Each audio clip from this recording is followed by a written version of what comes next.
Hello, Joey here. Joey for Star Trek here. For I have almost a video reaction to something by Wild Bill for America. So Joey for Star Trek here will respond. And, well, in this he seemed to be disrespectful to one of the world's greatest religions, Star Trek. Well, but at least he wasn't disrespecting Ghostbusters. The original video clip where I responded to Wild Bill's video, well, it ended up being over 50 minutes long. Basically because I ended up ranting about how stupid Wild Bill's video was. And well, my rant, I stand by it. It was correct. It's a little bit longer than I would like. It does go on a little bit too long. So expect this to be heavily edited for time. Phaser set to stun. There will be a Star Trek joke at the end. Hello, Joey here, and welcome to my personal space. Space and time are on my mind because I see something about Star Trek on the internet. Well, yeah, the internet was founded on Star Trek and pornography.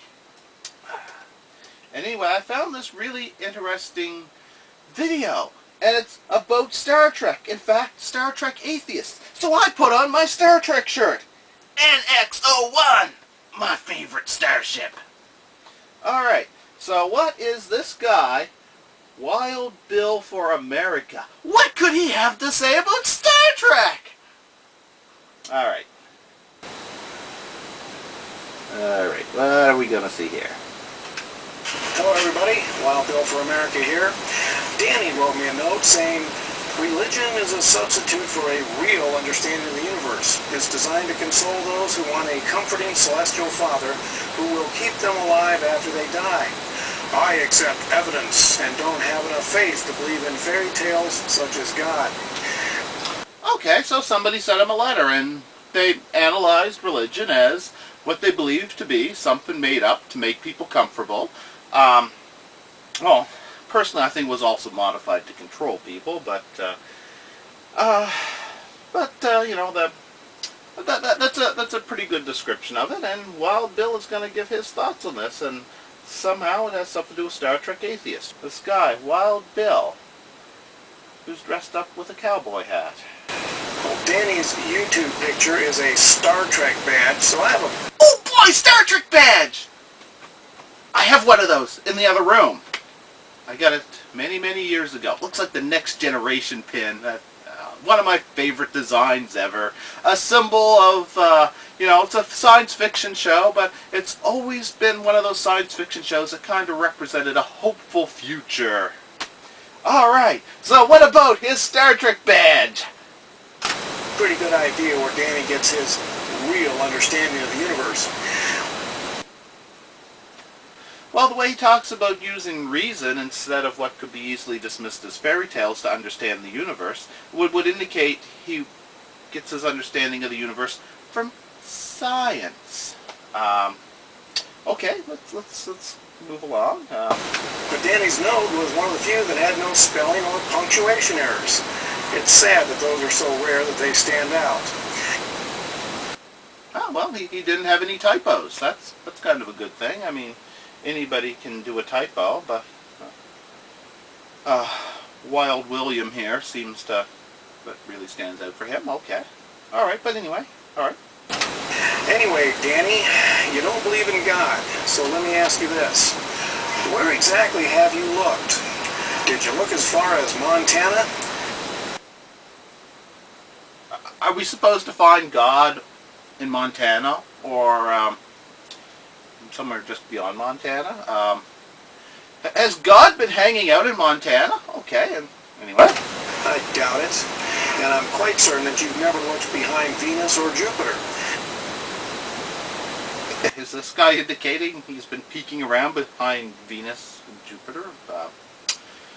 We generally have to rely on space probes for that kind of thing, and most of us can't afford to send out our own space probes. Is he saying that God is hiding behind Venus and Jupiter?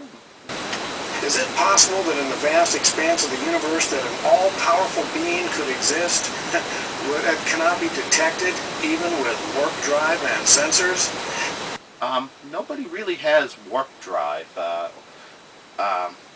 We do have sensors, and the broadest sense, or even our eyes, could be considered sensors. Now, if you're talking about all-powerful beings, all-powerful is an interesting term. Well, if we're going to use Star Trek as an example, the Q! Should we assume that there's really the Q out there somewhere, or something like the Q?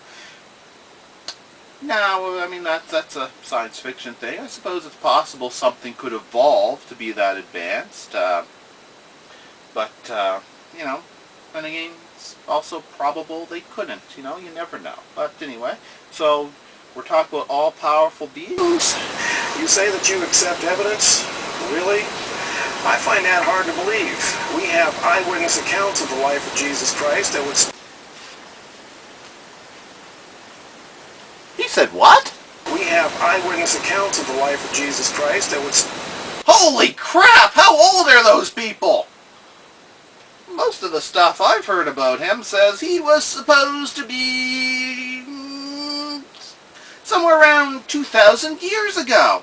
Back when, a group of people decided to use religion to set up this time scale. And this year is, if I'm correct, 2014. So that time scale was set up around the birth of Jesus, Jesus Christ, to be precise, which Jesus I'm talking about. So that would be like 2,000 years ago, a little bit more. In fact, after they came up with that time scale based on historical things and the person that they believe Jesus to be based on, because it's hard to be sure about all the details on somebody that long ago who's been that mythical and has so many different stories told about him. It's hard to be actually sure about the details of something like that, especially considering back then time records and birthdays and weren't really kept that close track of. They actually later, when they were analyzing it, and of course they're mostly using religious mythology as a large role in it, that they decided he actually must have been born earlier than the time scale that they created based on his birth indicated. So it was something like 4 BC, although I've heard some people's estimates as something like 30 BC. But I'll go with the 4 BC thing, so 4 years before Christ was when Christ was born. I know it doesn't make much sense, but they weren't going to change the time scale. We already had written down calendars, and we had years and stuff like that. We had named our years with numbers, and we weren't going to change that just because the system we based it on, turned out to be off. But, nobody's really sure about any of that. Nobody's even sure he's a real person. Well, nobody rational is completely sure. We believe there was really a person. Some people believe he was a magical being whose father was the space daddy, who's kind of supposed to be the creator of all of us, or so he claims. So, I mean, he's really everybody's space daddy in a way. But anyway, other people would say he's just a normal human, a philosopher. There's all kinds of ideas on who exactly he was, but I would tend to go with the assumption that maybe there was a real person that many of the myths were based on. But eyewitness accounts, no.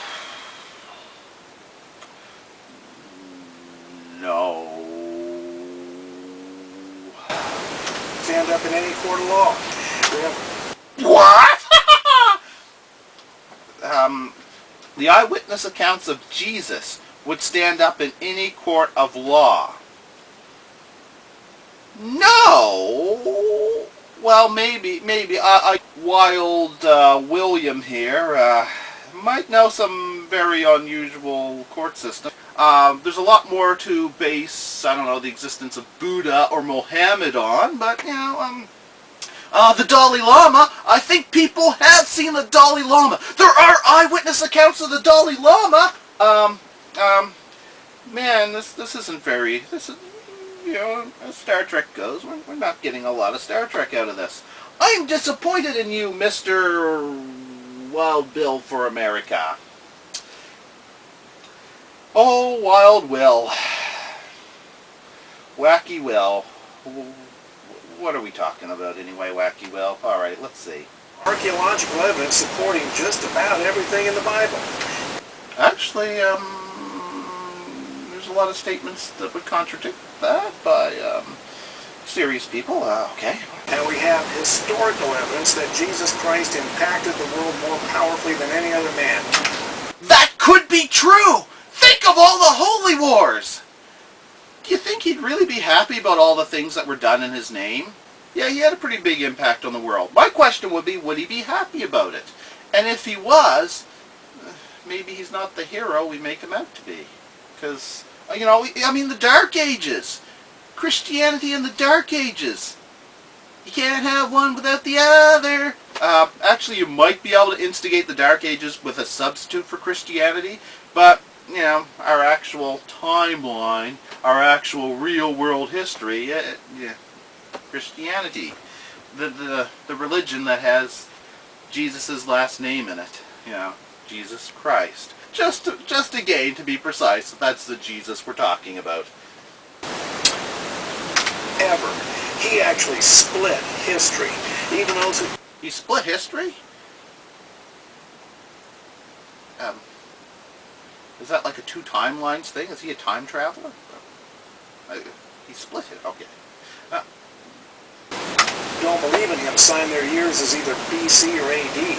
Yeah, a lot of people who I just thought of that. How long ago he was, BC or AD? Yeah, a lot of people do that because it's a timescale system that was implemented, and as I established that it's not even completely accurate, but it's it's our time scale.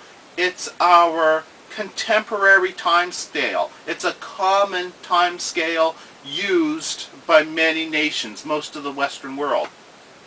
In fact, not everybody signs the year AD or BC.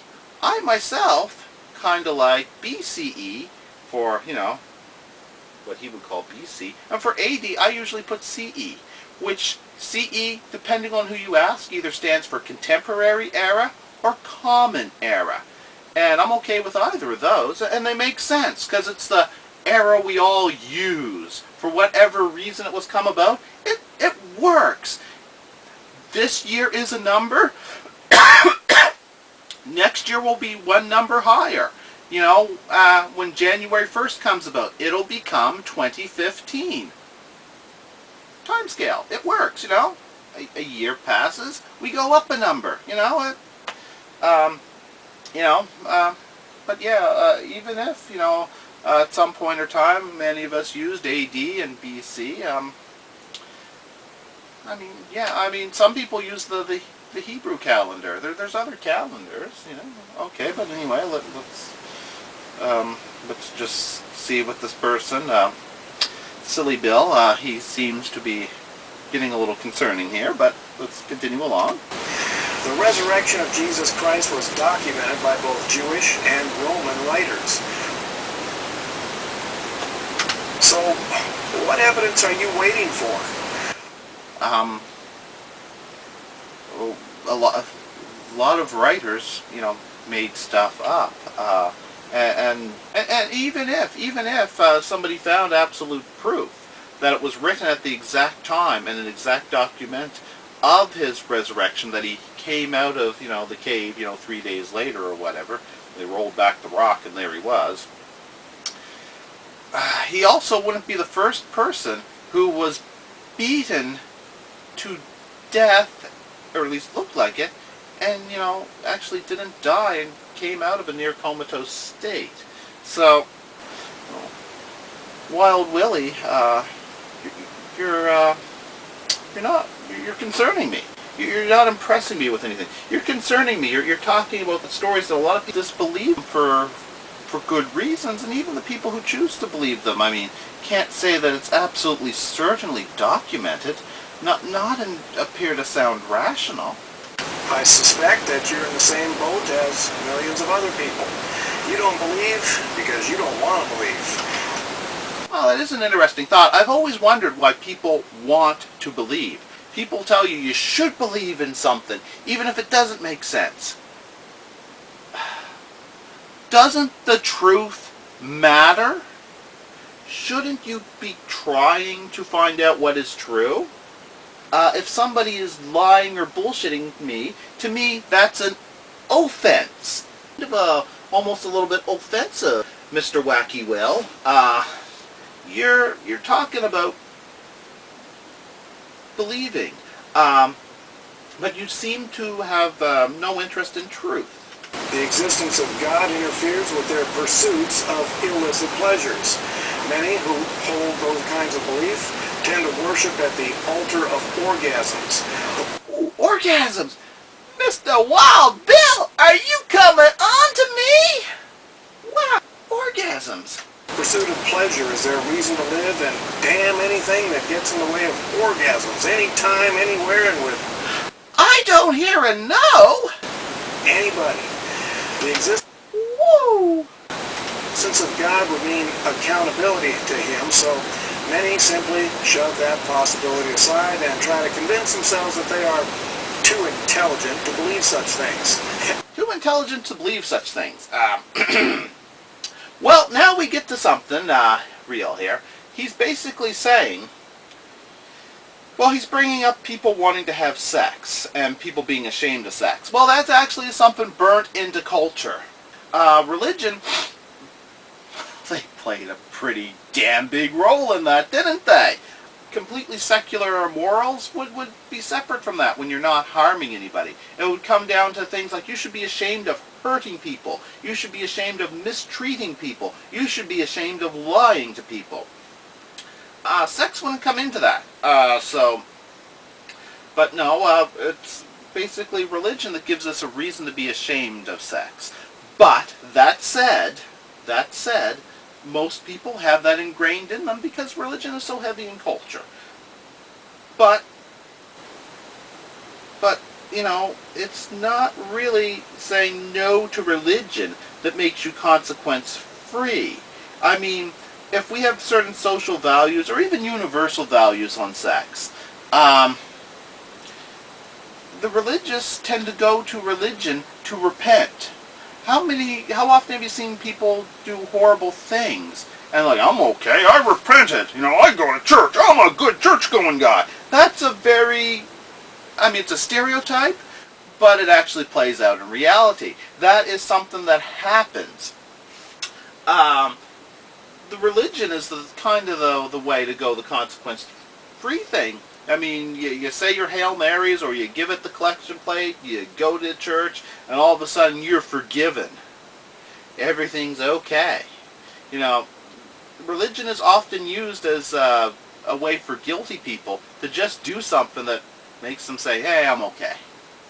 So, no, be it shame of sex or anything else. Saying no to the existence of God does not make things consequence-free. In fact, it makes the consequences personal and universal, but not cosmic space daddy ruled. Okay? I mean, that's pretty straightforward. Many people who feel guilty about things want to believe in the space daddy so he can make everything okay. So they can say sorry. And if the space daddy forgives them, to hell with reality. Now, as for being too smart to believe in that, given all the holes in his logic to argue the intelligence of this, I'm thinking that Mr. Wild Woody here, and I don't mean the Sega CD character, or the character from the Sega CD game, Mr. Wild Woody here, Mr. Wacky Bill, Mr. Silly Will, he might be too stupid to actually debate. There was a good quote, not in Star Trek, I believe it was Tiny Toons, where somebody turned and said, you can't argue with that, it's too stupid. So I'm thinking that this guy is just making points. but there's no substance to them. And that is absolutely impossible for a God to exist in the universe without them knowing about it. Actually, that's actually what he's saying. He's saying that you should all know about the God in the universe. That should be obvious to you. Atheists as well as agnostics very often, very commonly say, there's no reason for us to believe in God. They take the description of why you're told you should believe in God, look at it, and say, I don't believe that. Using that as a reason to believe in anything doesn't make sense. We're kind of limited to what we know of as existence on Earth, this little sphere here. What goes on in his head there, I don't know what's going on in there. But it's not really an atheist argument that if there was a God, we would have to know about it. Now, if there was a God like in the Bible, who seems to have a very invested interest in telling people what to do, then in that circumstance, I would say, yeah, he should probably still be talking to people. He should still be sending messages. The world has revised a bit now. He might want to come out with some new rules. The stone tablets are a little outdated. And actually, when you think about the Ten Commandments, I would question their ethics. Most of them are just about worshiping him. Man, what an ego, huh? Man, talk about self-delusion. Somebody's got some self-delusion going on in there, but probably not the guy you're talking about, the Star Trek Atheist. And these are the people who love to say that Christians are deluded. But Danny is right pretty much about one thing. Most religion is a substitute. What? He just admitted most religion is a substitute. Man-made religion tends to be made up to fill a void in the hearts of men and really has no more factual basis than Star Trek. He just said religion has no more basis than Star Trek. Although I will say Star Trek has one thing going for it. It doesn't claim to be real. Though I myself use it as a religion substitute because I like the philosophy. I would say if there's a series of stories out there that I would say are philosophically good religion, I would give it to Star Trek. I would say science would be how I would understand the reality of things. But then again, well, maybe I am guilty of explaining the universe with Star Trek, because in with my car manuals, real cars, I couldn't help but stick this in there. It's the Haynes manual for the USS Enterprise. And right there on the front, you got the old original series Enterprise. I always liked that version of it better than the movie version. I always thought this version was coolest. More Art Deco-ish, I think, was the description. And on the back, my two favorites. My second favorite, the Enterprise D, right there from Next Generation. Oh, that was a cool starship. And my favorite starship, sure, it's a little less advanced than any of them, or a lot less advanced, the NX-01. The NX-01. Oh, I do enjoy this book. Well, here's something, though. Quantum torpedoes. Here's an interesting concept, and this is completely fictional, but it's based on some, real concepts, made, zero-point energy is an actual thing, But anyway, the quantum torpedoes are able to produce an explosive yield of over 50 isotons, which is more than double that of a conventional photon torpedo. They do it by extracting energy from an area of space-time known as the zero-point vacuum. And, the zero-point energy. Experimental work with zero-point energy began in 2236. It works by manipulating space-time to literally create new subatomic particles, a process that releases a vast amounts of energy. In fact, the zero-point energy explosion is basically a tiny version of the Big Bang that created the universe. Well, there you go. Space anomaly, the Sovereign class Enterprise looks into the time warp, and Picard says, "Let there be light." make it so. And Commander Worf fires the photon torpedo into the wormhole. And it goes back into time, billions and billions of years, and it explodes, birthing the universe. And the whole all of reality was discovered to be a bootstrap paradox. I don't care for bootstrap paradoxes. I prefer other types of time paradoxes. Anyway, yeah, Star Trek has never made that claim. There's never been a complaint. There has never been a claim. I'm twisting my words up. I'm making verbal typos. He would not like that. But that's okay because he is what he is. Alright, so there's never been a claim that Picard has ever created the universe with a quantum torpedo. Nor Cisco, because the Defiant. The Defiant's not in there. But the Defiant also had quantum torpedoes. There were some great stories about the Defiant. Alright. So what nonsense do you have left for me, since there's not much good to come from this? Sorry, Danny. I hate to be the one to break it to you, but Star Trek is a substitute for real understanding of the universe. No, because it's science fiction. It uses the word fiction. It doesn't claim to be real. Sorry, but you don't know what fiction means. There's only one religion that is not man-made. There's only one God and only one way to know Him, to understand the universe, and that is through Jesus Christ.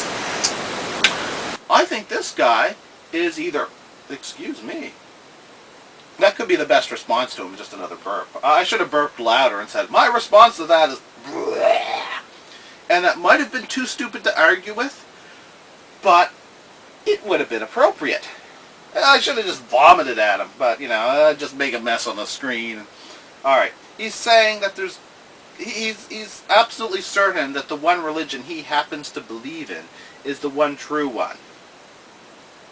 Thank you. I'm going to take your word on that. Yeah, I'm going to take your word on that. He talks about Star Trek as a religion, and he says he knows the one true religion. But I always thought what would make a good religion is George Carlin. Picture people going to church, sitting there, and then somebody's reading from the book of George Carlin, one of his books. Oh, let's see, I got one here somewhere. Oh yeah, there we go. Oh, there's the...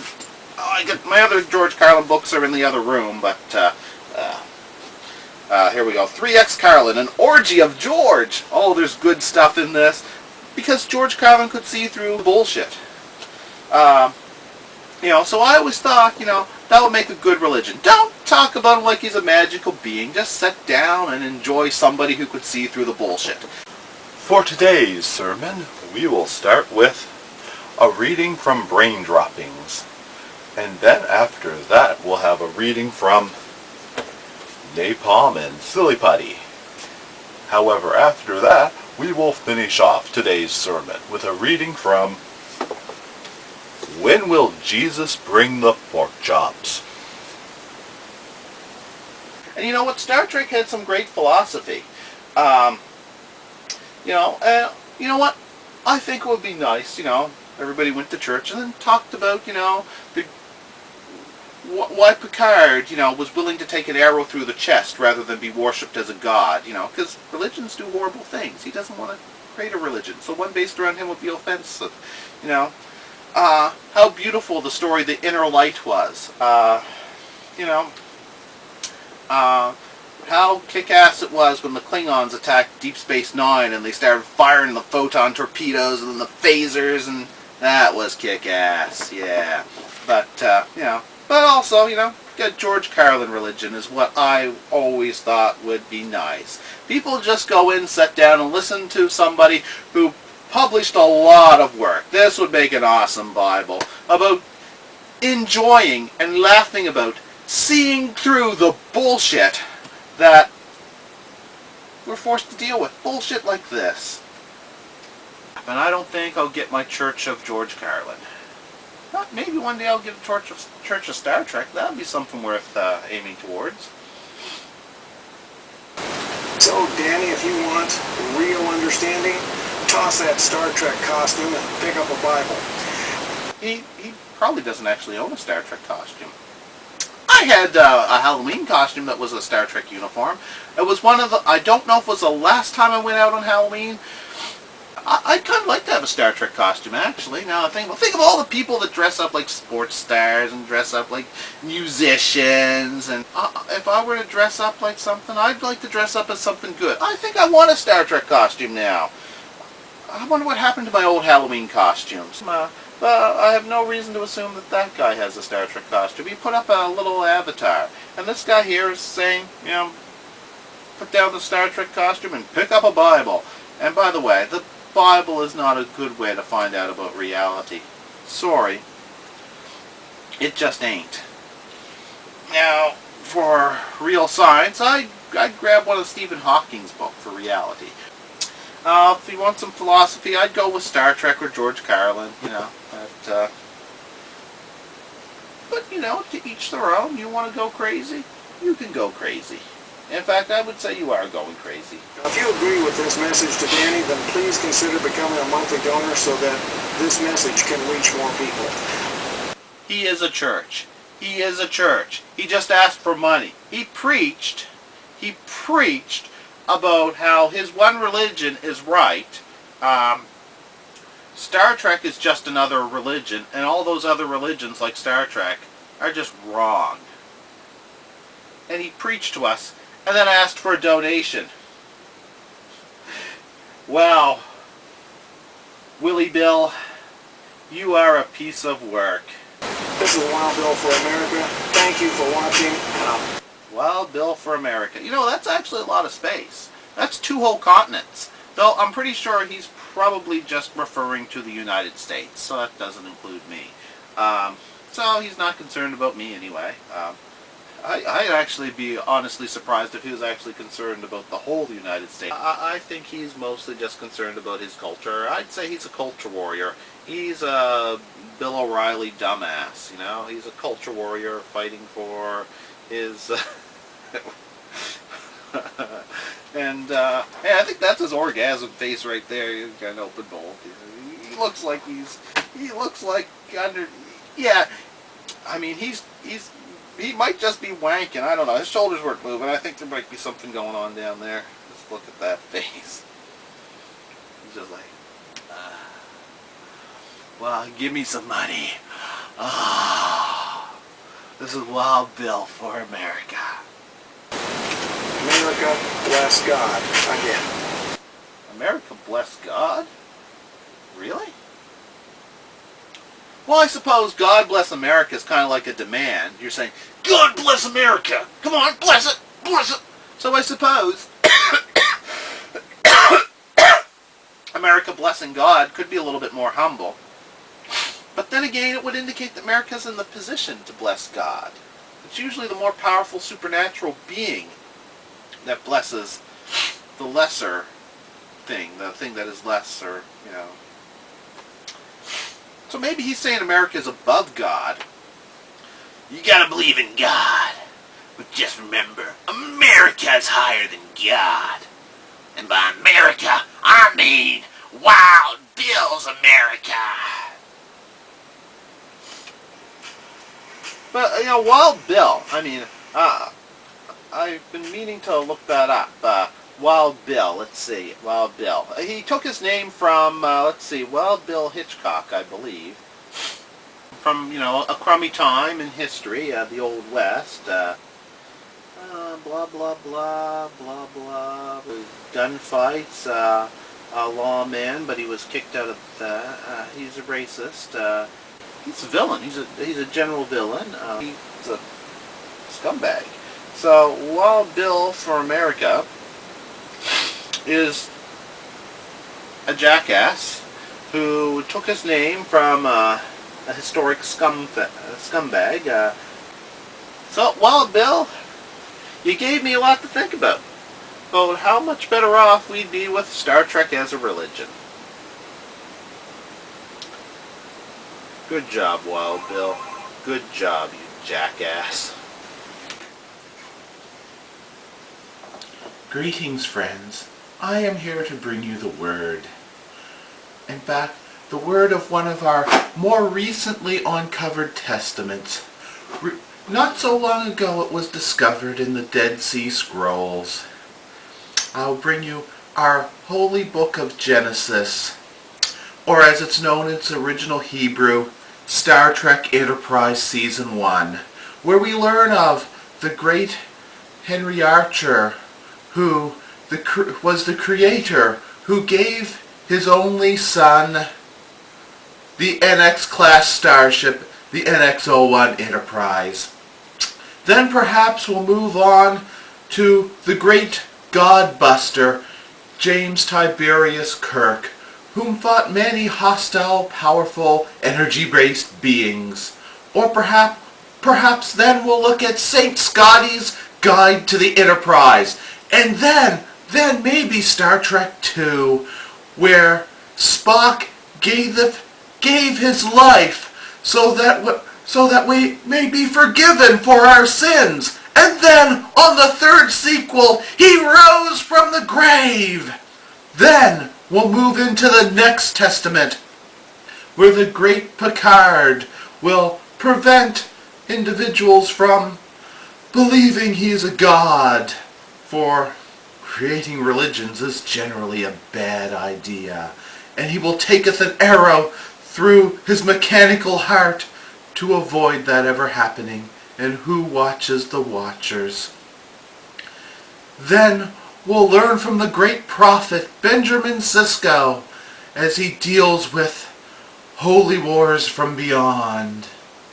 Then we'll see what happens if you fail to heed the warnings of Star Trek. You will be condemned. You will be drawn into the abyss by the Janeway to spend 7 years under network-controlled misery for 7 years of suffering and damnation.